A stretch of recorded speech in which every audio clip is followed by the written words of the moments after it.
Bueno, hermanos, vamos a continuar con la segunda parte de la reunión del día de hoy. Le damos la bienvenida a los que se fueron agregando en esta última media hora. Y vamos para comenzar a tener la lectura que corresponde a esta mañana, que se encuentra en el libro de Apocalipsis, capítulo 2. Y vamos a dar lectura desde el versículo 1 hasta el versículo 7. Ángel de la iglesia en Éfeso, el que tiene las 7 estrellas en su diestra, el cual anda en medio de los 7 candeleros de oro, dice estas cosas: yo sé tus obras y tu trabajo y paciencia, y que tú no puedes sufrir los malos, y has probado a los que se dicen ser apóstoles y no lo son, y los has hallado mentirosos. Y has sufrido y has tenido paciencia, y has trabajado por mi nombre, y no has desfallecido. Pero tengo contra ti que has dejado tu primer amor.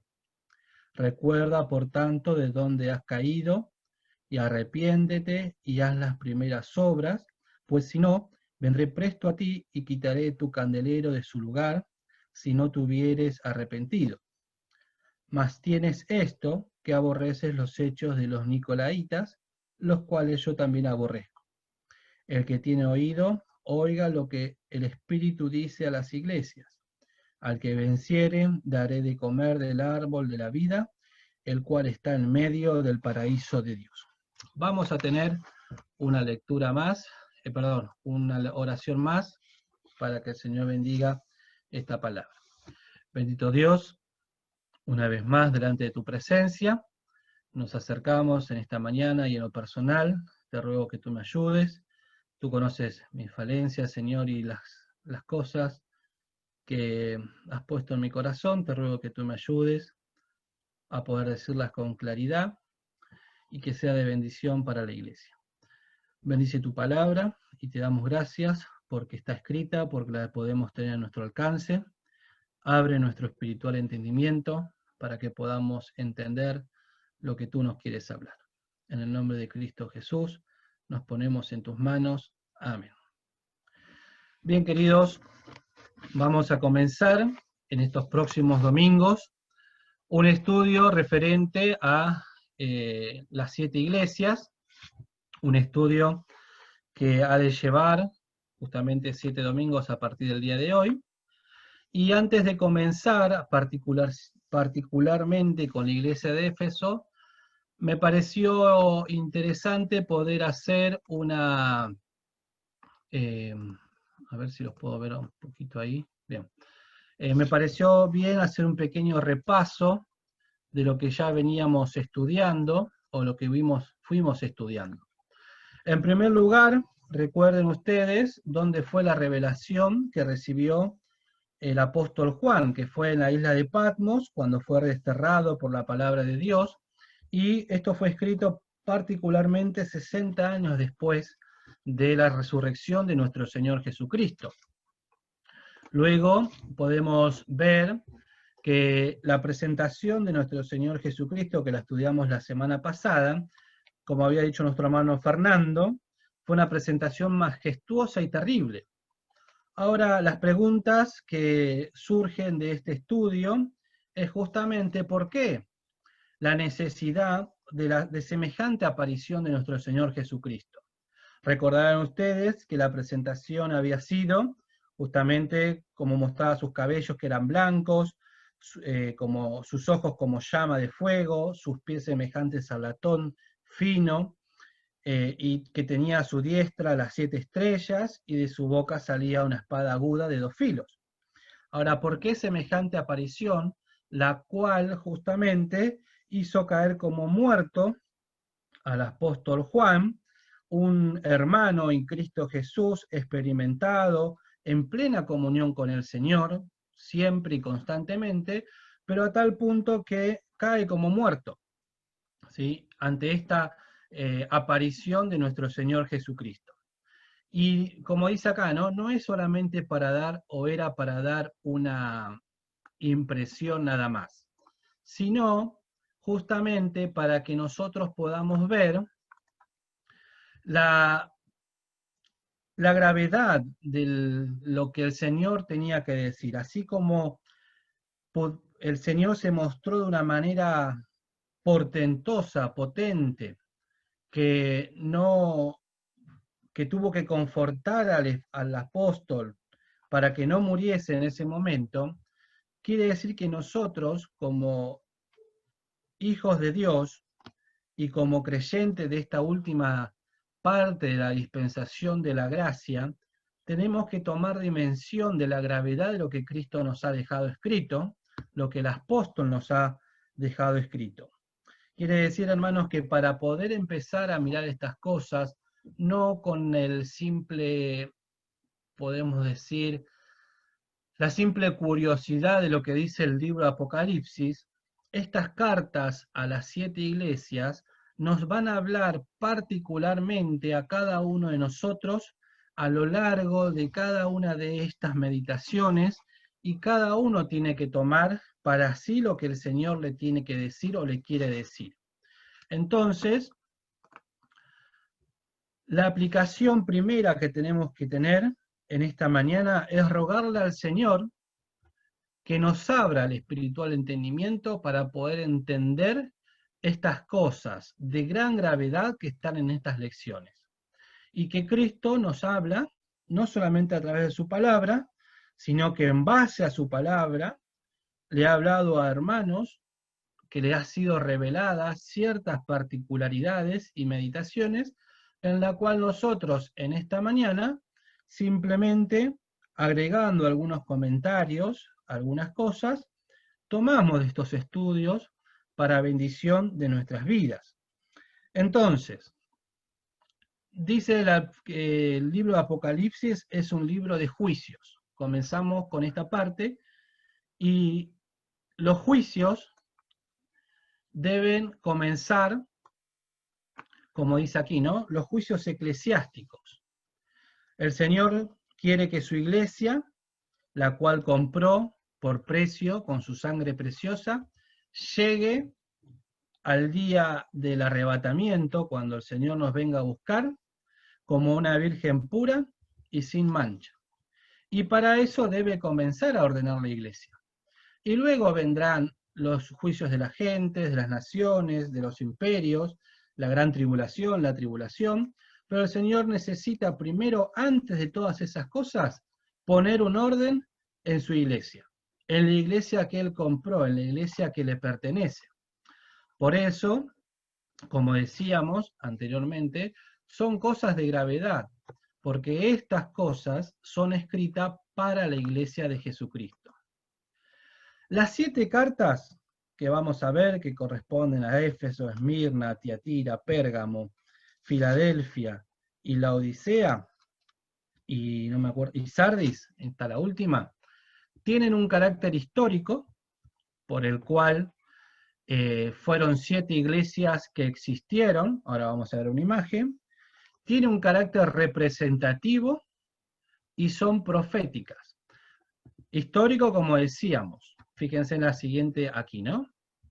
Fueron 7 iglesias que existieron, fíjense aquí a su lado izquierdo tenemos las 7 iglesias que pertenecen, que forman un círculo, ¿sí? Un óvalo. Y son representativos porque han de representar a la iglesia a lo largo de toda la historia, desde el momento que fueron enviadas las cartas hasta el final de la dispensación de la gracia. Vale destacar también que estas 7 iglesias es llamativo porque son 7. El libro de Apocalipsis está lleno de números 7, los 7 sellos, las 7 cartas, distintas características del número 7, que luego por ahí en alguna otra reunión, en alguna que se pueda tener de oración, se hará una aclaración sobre este número, pero particularmente el número 7 habla de la plenitud y la perfección de la obra de Dios. Por eso, acuérdense que el Señor cuando creó las cosas los hizo en cuánto. En 6 días creó y el 7º día descansó. Entonces, el número 7, la perfección, la obra culminada. Entonces, había muchas iglesias en ese tiempo, en el año 100 después de Cristo. Teníamos a Tesalónica, a Colosa, a la iglesia de los filipenses, pero el Señor eligió 7 iglesias particulares. ¿Por qué las eligió? No lo sabemos. Pero sí lo que podemos decir es que hacer una obra de Dios es perfecta. Y estas 7 iglesias, las características de esas 7 iglesias, están representadas todas las características de las iglesias a lo largo de todos los tiempos, y ha sido también por eso profética, porque fue escrito el año 100, fue representativa de esas iglesias, fue representativa de la iglesia de los años del segundo siglo, del tercer siglo, profética a las iglesias que vendrán. Hoy por hoy, en nuestro tiempo, en el siglo XXI, es representativo. Sabemos, por lo que hemos estudiado varias veces, que en este tiempo predominan 2 de las iglesias, Filadelfia y la Odisea. Pero no significa que desapareció Éfeso, Esmirna, Pérgamo y Tiatira. Como dice ahí en el punto 1, ¿no? Como iglesia local, ¿cuál es la que nos representa? Como miembros de una iglesia local, ¿qué iglesia me representa? Y somos parte de la iglesia de Cristo, de la iglesia universal de Cristo, su esposa. Por lo tanto, es necesario que Cristo nos trate de la forma particular. Quiere decir, queridos, que nos vamos a tener que enfrentar a la palabra de Dios a través de todos estos estudios y ver dónde, por nuestro carácter, por nuestras experiencias espirituales, nos encontramos y nos identificamos y corregir lo que el Señor nos está hablando. Y fíjense en Mateo, dice ahí 16-18, sobre esta piedra edificaré mi iglesia y las puertas del infierno no prevalecerán contra ellas. Quiere decir que todas estas cartas son escritas por el Señor, dadas por el Señor, ¿para qué? Para que su iglesia, que está edificada sobre él, sea corregida. Y tenemos que dejarlo bien en claro. A través de los tiempos, y el Señor ya dejando escritas estas 7 cartas, ya conocía lo que cada una de las iglesias iba a pasar, las experiencias que cada iglesia iba a vivir.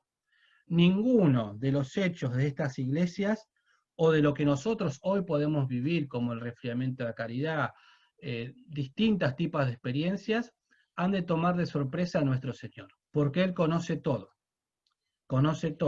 lo dejó escrito porque no hay nada fuera de estas 7 iglesias que le pueda pasar a su iglesia. No sé si me siguen la idea. Es la perfección de Dios, la revelación de Dios de lo que las 7 iglesias representan, a lo que en las partes representativa y profética nosotros nos vamos a basar y no nos podemos salir de ahí porque no hay otra opción. No hay algo que podamos hacer o pensar o decir fuera de estas 7 cartas. Entonces, el problema estaría si no nos sentimos identificados con ninguna de estas iglesias. Si no estamos, porque quiere decir que no pertenecemos a la iglesia de Jesucristo. Ahora, las cosas que has visto, vimos la visión tremenda que tuvo Juan. Las cosas que son es la realidad tremenda. Y ahí yo me puse, ¿no? ¿Dónde entra nuestra amada iglesia en San José? Tenemos que analizar a lo largo de estas 7 cartas cuál es la realidad de la iglesia cristiana evangélica en San José como representativa. Y las cosas que serán, el futuro tremendo, Cristo va a estar ahí para hablar a su pueblo, pero por eso el Señor nos dice en este tiempo, el que tiene oídos para oír, oiga lo que el Espíritu dice a las iglesias. Las cosas que serán, todavía las hemos de estudiar luego del capítulo 3. Ahí la iglesia ya no ha de estar presente. Son los juicios a la gente, son los juicios de la gran tribulación, de la tribulación, pero ahora nosotros en las cosas que son, Estamos en tiempo de corregir, de servir, de amar a nuestro Señor, y comenzamos con esta primera lección. Porque la realidad, queridos, es que el Señor no puede dejar nada al azar, y no puede ser reprochado por Satanás diciendo, vos vas a juzgar al mundo, vas a juzgar a la humanidad, vas a juzgar a mis personas, a las que se van a ir al infierno y van a pasar por la tribulación, pero no juzgás a tu pueblo primero. Entonces por eso la palabra nos dice, ¿no? Porque es tiempo que el juicio comience de la casa de Dios, y si primero comienza por nosotros, ¿qué será el fin de aquellos que no obedecen al Evangelio de Dios? Hay un juicio que Dios tiene que comenzar, ¿sí? Como vamos a ver. Todavía hay tiempo en esta dispensación de la gracia de aceptar a Cristo como nuestro Salvador personal. Porque cuando la puerta se cierre, como decíamos, Cristo venga a buscar a su esposa, los que quieran salvarse han de tener que dar un testimonio particular, que ha de ser dar su vida, pero bueno, eso ya entrará para próximos estudios. Pero es tiempo todavía. Si hay alguno que no tiene la experiencia de salvación, es tiempo de hacerlo. Todavía la puerta está abierta, todavía el Señor está esperando, y nos habla domingo tras domingo, semana tras semana, de este bendito evangelio de salvación, que somos y que ha sido y que somos tan especiales para nuestro Señor, que quiere que todos se salven, que dio su propia vida en favor de cada uno de nosotros. Y ojo, me anotaba acá, con el engaño diabólico a los hijos de Dios, al pensar que porque los juicios de Dios a la iglesia no son condenatorios, no tengo necesidad de ponerme a cuenta con Dios en esta vida. Todos tenemos que ponernos a cuenta con nuestro Señor. Todos tenemos que entregarle a nuestro Señor nuestro corazón, confesar nuestros pecados, y que Él nos pueda ayudar a seguir adelante. Pero todos en este mundo, en este tiempo, tenemos cosas que arreglar con nuestro Señor. Que no caigamos en este engaño de decir, bueno, cuando el Señor venga todo va a estar arreglado, total ya soy salvo, no me tengo que poner a cuenta. Bien, queridos, la iglesia, cuando dice aquí, la iglesia, a todas las iglesias, le está hablando a los renacidos. Por eso, fíjense que cuando les puse acá, ¿no? Está hablando a los hijos de Dios, a los miembros de su cuerpo, la iglesia, y toma estas 7 de las cuales se dan ciertas condiciones que se han de repetir a través de los tiempos. Entonces, primero, el que no es convertido todavía, estas cartas no les aplican. ¿Por qué? Porque estas cartas están dirigidas a la iglesia de nuestro Señor Jesucristo, a los conversos, a cada uno de los que tienen el sello del Espíritu Santo en sus corazones. Y ahora, entrando un poquito en el tema, algo que vamos a ver a lo largo de todas estas 7 cartas es el método de cada carta. Hay un orden en las mismas que se repite. Primero es la orden de escribir. Si todas las cartas dice escribe al ángel, escribe al ángel, escribe al ángel. El segundo, el nombre de la iglesia a la cual va dirigida. El tercero, el nombre de la ciudad, que no se puede pasar por alto porque cada una de sus palabras tiene un significado especial, y luego lo iremos viendo. Cuarto, la presentación que Cristo hace de sí mismo, cómo el Señor se presenta. En el caso de Éfeso, dice el que tiene en su diestra, el que tiene las 7 estrellas en su diestra. Quinto, la revelación del estado de la iglesia. El sexto punto es la reprensión y la exhortación a corregirse. En séptimo lugar, la promesa y recompensa a los que hacen caso. Y octavo, el llamado a oír. Estos 8 puntos se repiten en cada una de las 7 iglesias. Siempre el mismo orden, siempre el mismo, podemos decir, método pedagógico de nuestro Señor. Para todas lo mismo. Sí, no lo vamos a volver a repetir, pero luego si alguno lo quiere, se lo pasamos. Bien. Escribe el destinatario. Vamos a comenzar con el versículo 1. El destinatario al ángel de la iglesia. Vimos la semana pasada que ángel, lo explicó Fernando, son nada más y nada menos que los enseñadores de la palabra de Dios.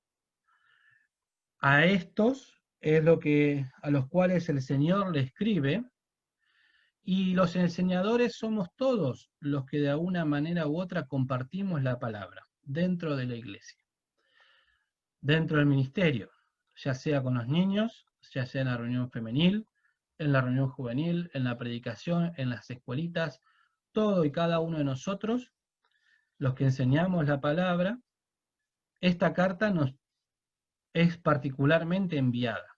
Todas las cartas son enviadas a cada uno de nosotros, por lo cual, como primeros responsables y primeros debemos ponernos nosotros a cuenta con el Señor e ir con un corazón humilde y preguntarle al Señor qué es lo que quiere decirnos.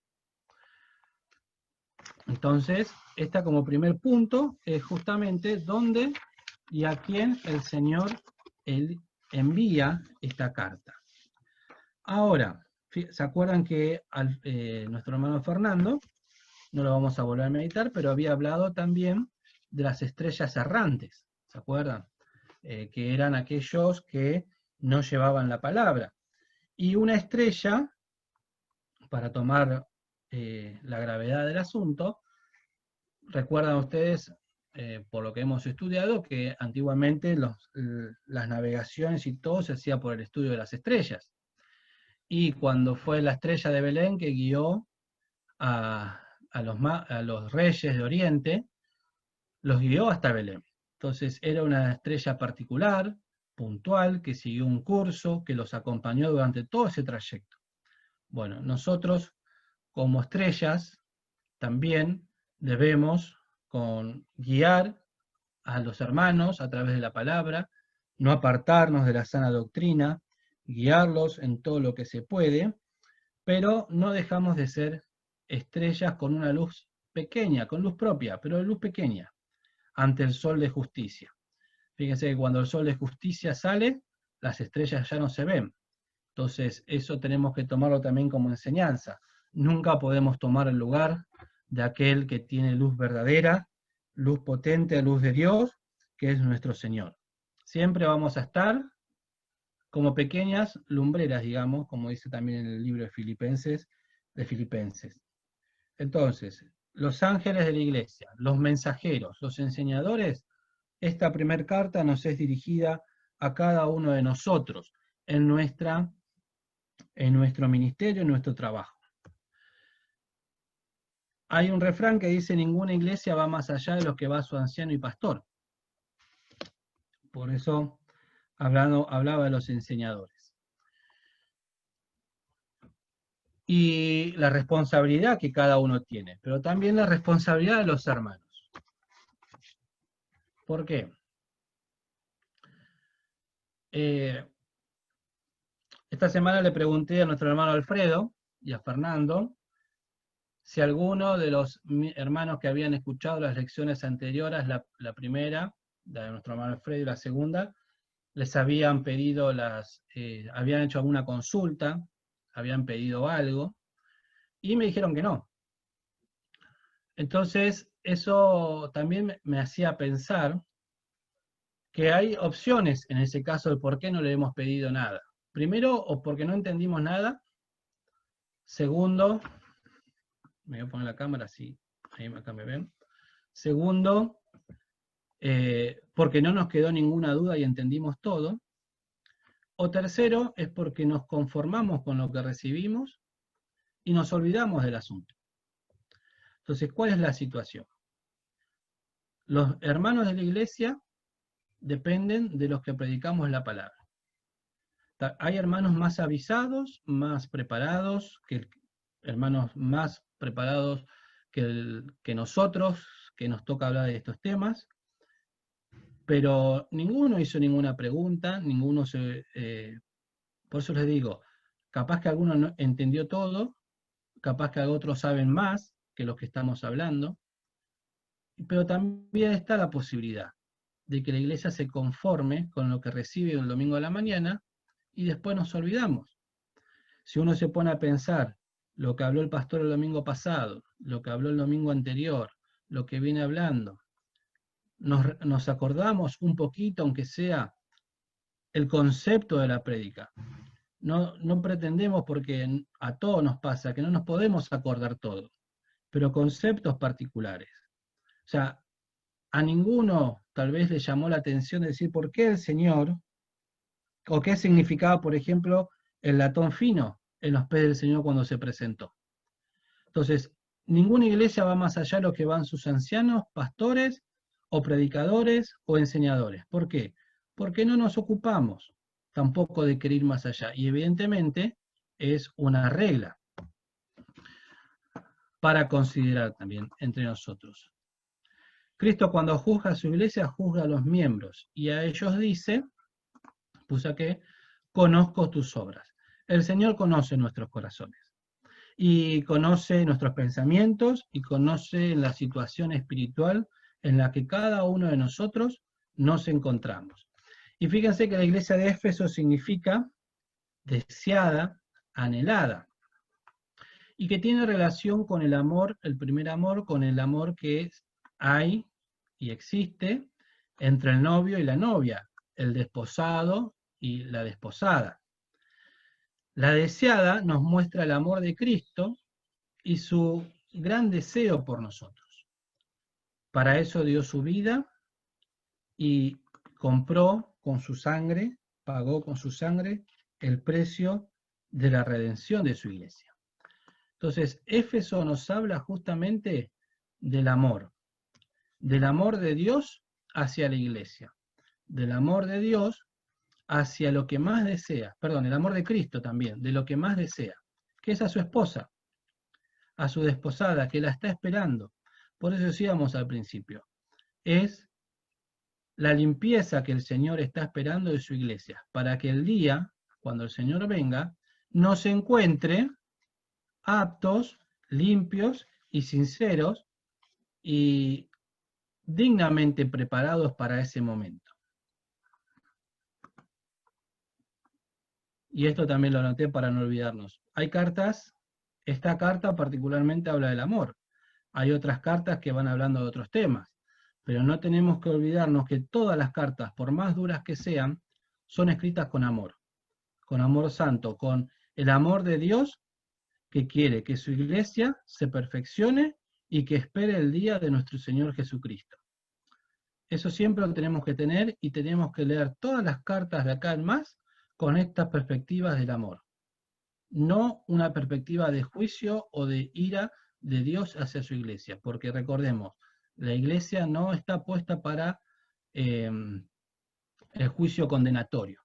Sí está puesto para un juicio de santidad. Las cosas que el Señor tiene que ordenar y marcar las cosas que están bien y que están mal. Y no olvidemos que Él quiere una esposa perfecta. Y dice, ¿no? Siguiendo con el versículo, el que tiene las 7 estrellas en su diestra y que anda entre los 7 candeleros de oro, dice estas cosas. Esta iglesia particularmente, si ustedes miran en el Apocalipsis 1:16, dice, y tenía en su diestra 7 estrellas, y fíjense que dice también, acá en el versículo 1, el que tiene las 7 estrellas en su diestra. Esa es la única iglesia a la cual el Señor le repite la misma presentación de lo que Él dijo a sí mismo. Luego iremos viendo las demás iglesias cómo se va presentando, pero esta es la primera y la única en la cual menciona lo mismo, el que tiene las 7 estrellas en su diestra. Y tiene acá, yo se los marqué, luego léanlo, pero lo vamos a ir resumiendo, porque la hora va avanzando. Tiene, en el libro de Apocalipsis capítulo 1, es como dice el que tiene en su poder. Pero en el versículo 2.1, cuando dice tiene, habla de un mayor poder, de una mayor fuerza. Es como, por ejemplo, como les puse ahí, ¿no? El ejemplo del reloj. Una cosa es, tiene un reloj en la mano, y la otra es tenerlo con el puño cerrado y apretándolo. Para nosotros, el castellano tiene y tiene lo mismo, pero en el original, el tiene del capítulo 2.1 tiene un énfasis más fuerte de poder, de fuerza, y que no lo va a soltar. Entonces, cuando dice el que tiene las 7 estrellas, con el puño cerrado y las está apretando, en el sentido de que ninguna se va a escapar de la mano del Señor. Esto para que lo vayamos teniendo así conceptos rápidos y concretos. Y ando en medio de ellos. Y nos dice que está en medio de nosotros. Pero no dice estoy en medio y miro, sino que dice en el versículo 1, el cual anda en medio de ellos. Se está moviendo. El Señor se está mirando. Hoy cada uno está en su hogar, pero no significa que el Señor no está mirando lo que estamos haciendo, cómo nos hemos preparado. El estudio hablaba de cuando el Señor en nuestras iglesias, en nuestras reuniones, está andando en el templo y mirando con qué reverencia nos presentamos delante del Señor, en iglesia, las cosas que hablamos, las cosas que decimos.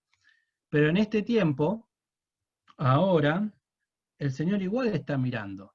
Por eso les anoté ahí, o ignoráis que vuestros cuerpos es templo del Espíritu Santo, el cual está en vosotros, el cual tenéis de Dios, y que no sois vuestros. O sea, el Señor sigue mirando, sigue andando en medio de su iglesia, mirando particularmente a cada uno qué hay en nuestros corazones, qué es lo que estamos mirando, qué es lo que estamos haciendo, qué es lo que estamos observando, qué es lo que estamos viviendo y cuál es realmente lo que hay y cuál es podemos decir, lo que realmente hay en nuestros corazones. Y bueno, ahí les puse Cristo actuando y moviéndose. Y Cristo no puede ignorar lo que ve en su iglesia. Cristo ve en nuestra iglesia. Y acá les puse dos preguntas, ¿no?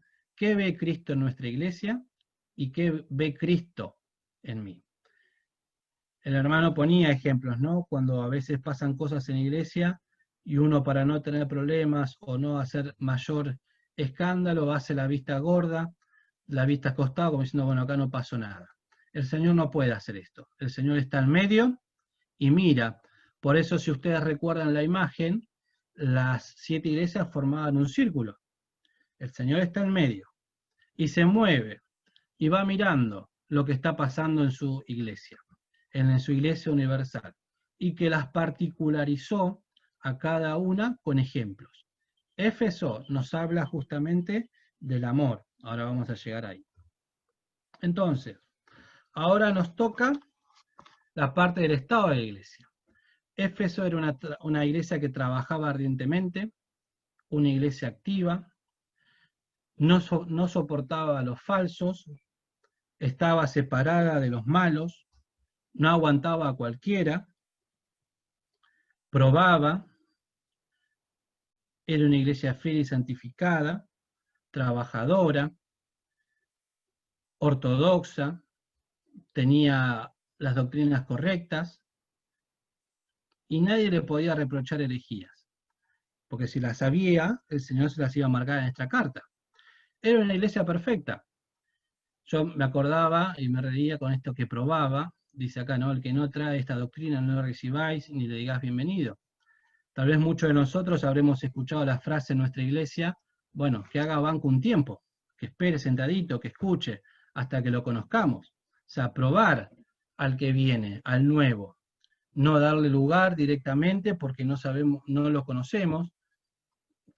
Era una iglesia que trabajaba, una iglesia fiel, tenía todo, Éfeso. una iglesia perfecta.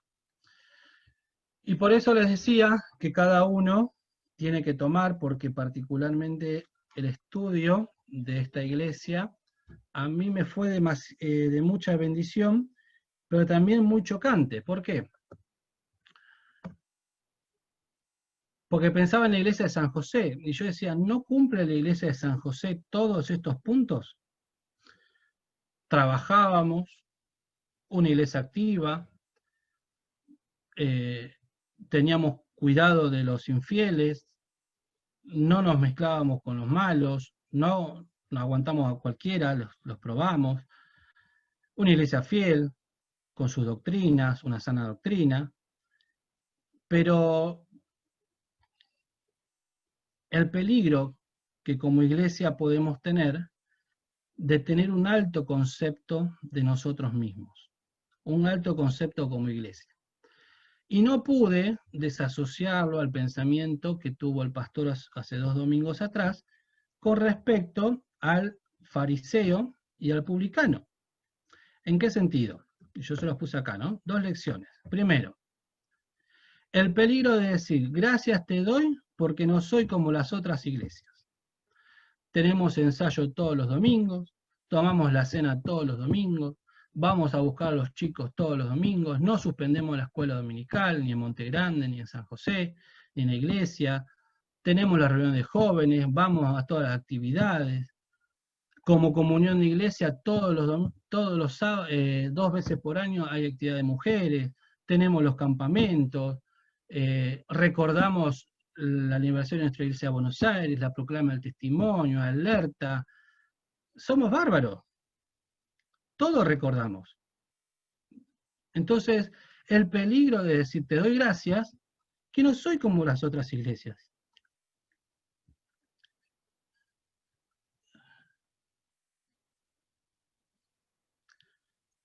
Que no tienen un testimonio. Y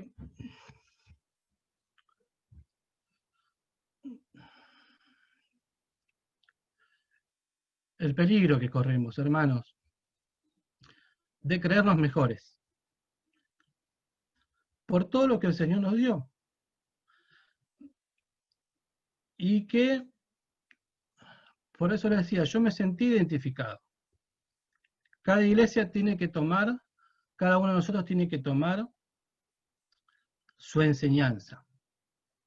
En este caso el Señor nos habla de no tener un concepto de nosotros mismos. ¿Por qué? Porque tenemos todo lo bueno, pero no sea que nos pensemos que tenemos y que somos los mejores. Porque podemos caer en la otra enseñanza, que es la parábola de los talentos. Que el Señor se había ido y había dejado a unos 5, a otros había dejado 2, y a uno dejó 1. ¿Y qué hicieron los 2 primeros? Lo multiplicaron. Pero el otro que dijo, Señor, como yo sé que eres un Dios bravo, terrible, tuve miedo de lo que me diste de perderlo, fui y lo escondí. Y por ahí nosotros estamos haciendo lo mismo. El Señor nos dio, por herencia, les puse ahí en mayúscula, un testimonio, nos dio doctrina santa, pero la recibimos por herencia. Nosotros, directo, no recibimos nada. Lo recibieron nuestros mayores, nuestros padres, en la fe, que el Señor les reveló cosas, y ahora nosotros, en esta nueva generación, podemos pensar, no la voy a compartir, la voy a guardar por las dudas, que no la agarre cualquiera. Que no. Entonces, llegamos al punto de ser, y yo me hago cargo de lo que digo, hermanos, después cada uno me, me, me tomará particularmente o me lo dirá, corremos el riesgo de encerrarnos y la verdad es que no nos conoce nadie. El otro día vinieron a preguntar acá a la quinta si se alquilaba para eventos, una denominación conocida. Y yo le dije, no, somos de la Iglesia Cristiana Evangélica, la Comunión Adelfia, que sustentamos un testimonio de fidelidad a la palabra de Dios. Ah, mirá vos. Ahí termina. No nos conoce nadie. Nosotros pensamos que somos conocidos, que estamos por encima de los demás, pero somos unos más y no nos conoce nadie. Entonces, tengamos cuidado con pensarnos que somos mejores. Tengamos cuidado con lo que hacemos con lo que el Señor nos dio. De no querer compartir las doctrinas, no querer compartir la palabra, de no querer salir y mostrarnos en un mundo que cambió totalmente. Un mundo totalmente nuevo.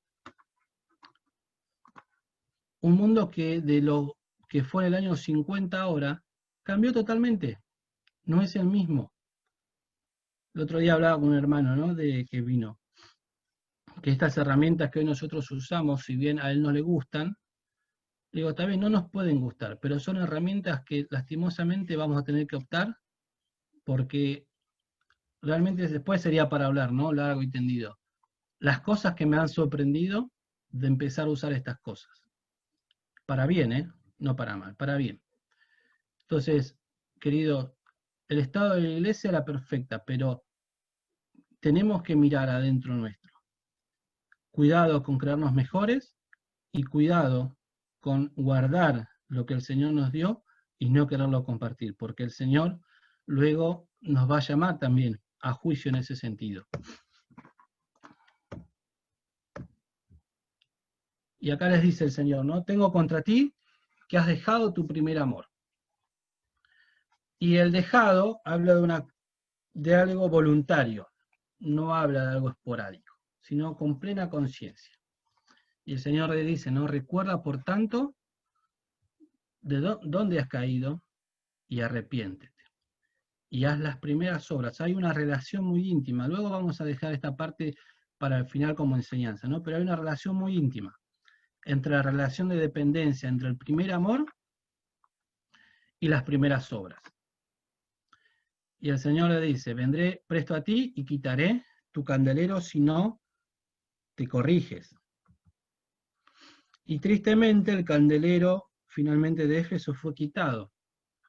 Pero el Señor también les habla, ¿no? Que tenían, como dice en el versículo 6, mas tienes esto, que aborreces a los nicolaitas. No recuerdo bien en qué cartas lo vamos a ver más específicamente los nicolaitas, pero los nicolaitas era una doctrina en la cual era, como rápidamente decírselo, era una dictadura en la iglesia. Eran los que amaban el primado, los que estaban por arriba de todo, y que lo que ellos decían se hacía. No había, se sacaba a Cristo como cabeza de la iglesia. Los hombres tomaban el lugar. Entonces, básicamente es eso. Éfeso los aborrecía. Y el Señor también se los aborrecía. Y se los da como aprobado. Pero por eso les digo, hay otra carta en la cual se ve mucho más detalladamente luego el tema de los nicolaitas. Para que tengamos una idea, eran los dictadores del pueblo y que se querían meter dentro de la iglesia. Las dictaduras dentro de la iglesia. Pero Éfeso había dejado su primer amor y no siempre fue así. Ustedes buscan en Éfeso capítulo 1, verso 5. Éfeso 1:5 dice, habiéndonos, a ver si lo noté bien.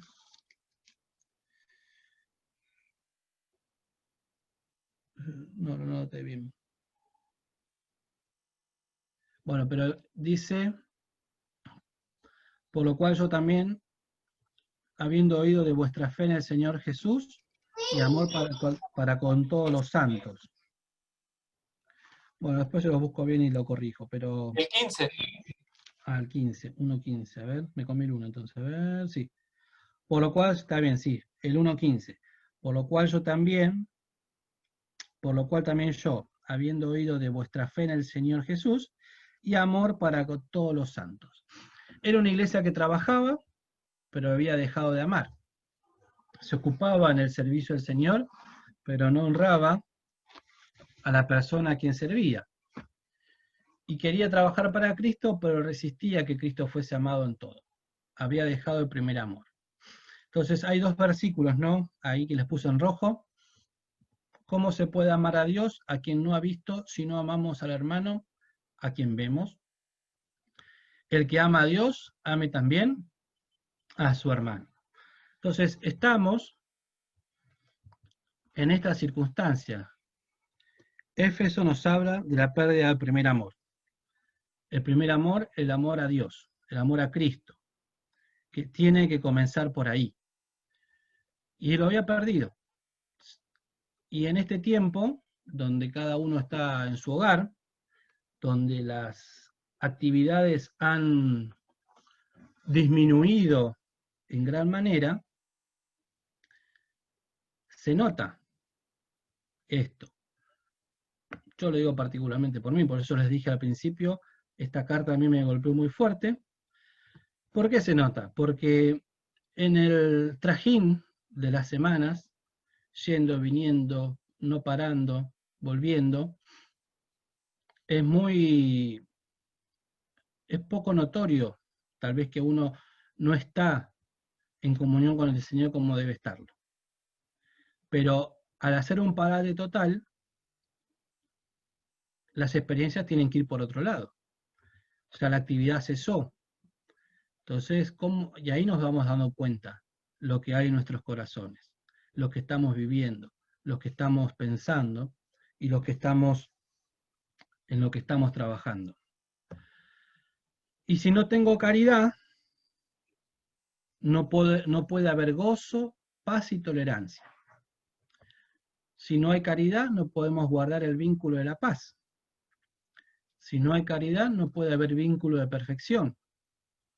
Si no tengo caridad, no puedo tolerar a ningún hermano. Si no tengo caridad, no puedo sufrir a nadie. Todo me molesta, todo me cae mal. Si no tengo caridad, surgen las envidias. Si no tengo caridad, me irrito. Si no tengo caridad, pienso mal de todos. Si no tengo caridad, no sufro nada, no creo nada. Entonces, acá les puse, ¿no? Tomen todos los pasajes que hablan de la caridad y quítenla.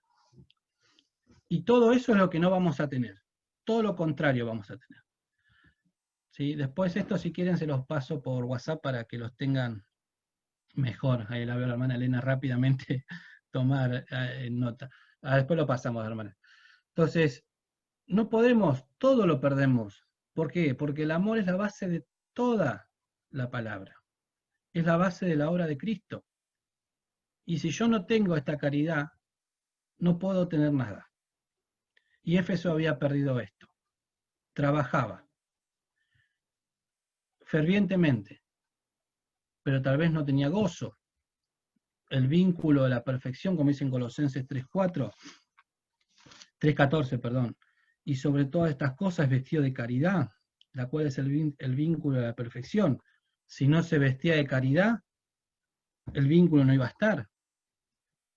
Entonces, yo en un examen personal, debo decir, hermanos, que no estoy perfecto en el amor.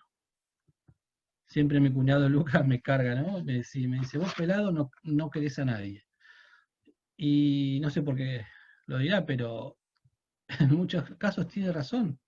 Lo de pelado sí sé por qué lo dice, pero lo otro. Y sí, estoy falto en el amor. Y no les puedo contar las experiencias personales porque sería de escándalo. Pero el Señor sabe las cargas que tengo en el corazón, las luchas. Y es esto justamente, la falta de caridad. Y las enseñanzas, hermanos, para ir terminando, para no hacerlo tan largo. Este mensaje es para todas las iglesias. Es para cada uno de nosotros. Y es lo que les decía hoy cuando comenzamos. Son 7 características distintas. Tal vez, en mi caso particular, me sentí identificado con Éfeso. Pero hay hermanos que están bien en caridad y amor y no se sienten identificadas, pero tal vez se sienten identificados con alguna otra de las 7 iglesias, de las 6 iglesias que vamos a ver. Por eso les digo, esto conforma las características de la iglesia de Cristo, todo lo que el Señor nos quiere decir que tenemos que corregir, lo que el Señor nos marca. Entonces cada uno tiene que ir tomando. Tal vez alguno se va a sentir identificado con Esmirna, alguno se va a sentir identificado con Filadelfia totalmente, pero cada uno tiene que tomar. Esto es un llamado a un examen personal. Este mensaje es para los ministros de la palabra, los que tenemos que enseñar, los que tenemos que compartirla, cómo nos cuesta, en lo personal también, esta tarea. Oren también por los que estamos con esta responsabilidad. Si Dios quiere, el año que viene poder volver a la iglesia y tener de vuelta a la escuela dominical, siempre con esto, que somos los ministros de la palabra. Un examen personal, total y sincero. Si yo no tomo con gravedad lo que el Señor me está hablando, esto pasa como una historia más. Y no es así. El Señor que se presentó con una gravedad y una majestuosidad nos habla. Que tomemos las cosas que Él nos va a decir con la gravedad que eso conlleva. ¿Es Cristo el anhelado, el amado, el Éfeso de tu alma? Podemos recordar al apóstol Pablo, ¿no? Cuando el Señor Jesucristo le decía, Pedro, ¿me amas? Pedro, ¿me amas? Y Pedro, ¿qué le respondió? ¿Tú sabes? Siempre eso nos hace, ¿no? La diferencia. Tú sabes que te quiero, que no te amo, te quiero. Bueno, el Señor luego lo fue corrigiendo y tal vez el Señor tiene que hacer lo mismo con nosotros. ¿Cómo volver al primer amor? Porque la pregunta es, también lo perdí, ¿cómo vuelvo? Entonces fíjense en dos versículos, Salmo 25, verso 8 y 9.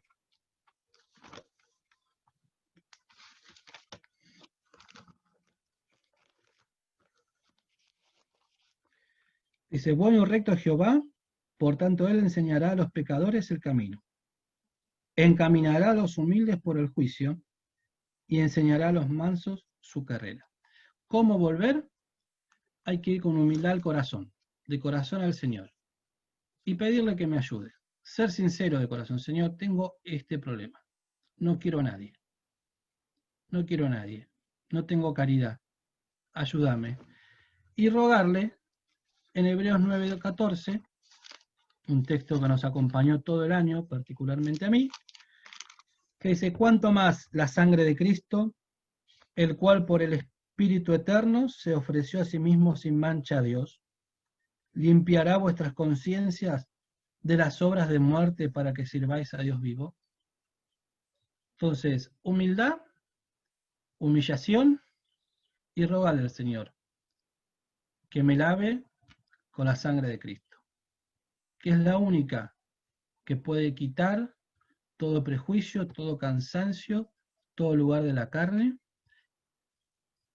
y hacer que en mi corazón vuelva a despertarse el primer amor, ese amor que perdí, ese amor que no tengo.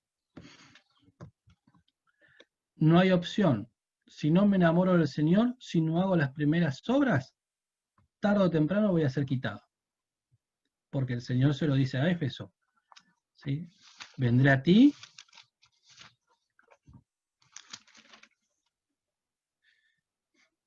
y te quitaré tu candelero de su lugar, si no te hubieres arrepentido. ¿Qué estás esperando por humillarte? Pedir perdón. ¿Cuántos años más de tu vida vas a perder pensando que está todo bien? ¿Cuántos años más de tu vida vas a perder pensando que llevas una vida espiritual correcta? Queridos, todos tenemos cosas para hablar, para arreglar con el Señor. ¿Cuántos años más vamos a perder de bendiciones? Y como siempre digo, ¿no? En nuestra zona de confort, en donde llego a una negociación con mi carne para, bueno, escucho la palabra, pero no te molesto. Déjame concurrir a las reuniones y no te molesto en toda la semana. Hay que dar ese paso arreglar las cuentas con el Señor, y luego si hay alguna cuestión con algún hermano, bueno, hablarlo también, porque es parte del amor.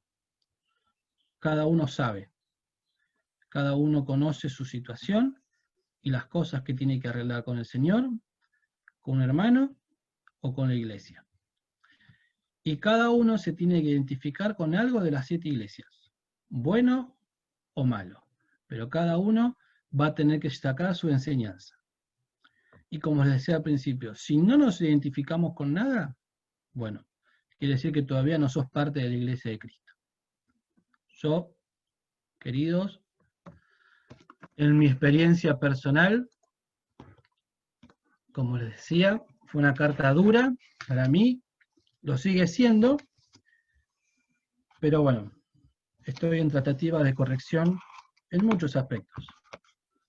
Espero que le haya sido llevadera la clase, que haya sido de bendición para cada uno de nosotros, en lo personal y como iglesia. Que el Señor nos pueda bendecir y nos pueda ayudar.